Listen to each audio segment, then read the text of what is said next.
Bila candu politik bahawa doktrin penyatuan ummah asalkan Melayu berkuasa ni kita okey kan.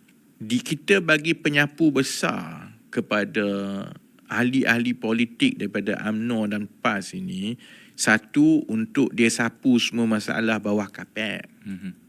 Sebab apa-apa pun dia akan terus boleh main emosi. Ini kerajaan Melayu, ini kerajaan Islam, kita kena pertahankan ini kan. Jadi dia semua masalah yang saya sebut tadi, soal masalah pengurusan ekonomi, soal dasar, soal pendidikan, soal pasaran kerja, soal mismatch, semua ni kan. Semua ni dia tak payah bimbang kerana semua kalau ada masalah sikit Melayu Islam. Kalau ada masalah sikit kita mesti pertahankan kerajaan Melayu ini. You give, dia macam orang ketagih dadah lah. You give the power to the dealer. Sebab you setiap kali tu you nak kena cari dadah. Kalau tidak you ketagihan. Jadi kuasa itu ada kepada orang yang ada candu tu lah.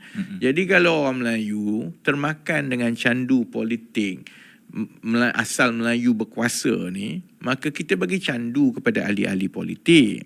So bila dia ada penyapu besar itu, dia dah ada kuasa itu, buat apa dia nak susah-susah selesaikan masalah ni?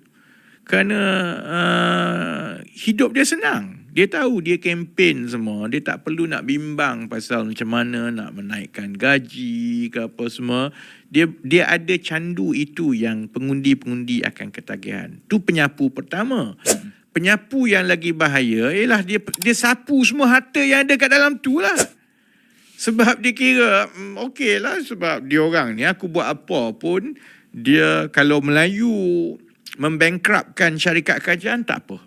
Kalau Cina, kita kena kejar dia sampai ke hujung tanah Cina. Tapi kalau Melayu tak apa lah, kita sebab orang Melayu kan.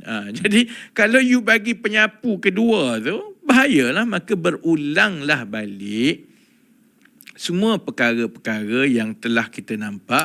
Semua yang kita tengok pasal tabung haji, dia berlaku semasa kuasa Melayu ni kemuncaknya berada dalam tangan UMNO. Berlaku 1MDB, tabung haji, Felda, semua institusi Melayu tu, semua jadi macam itu dalam keadaan Melayu berkuasa.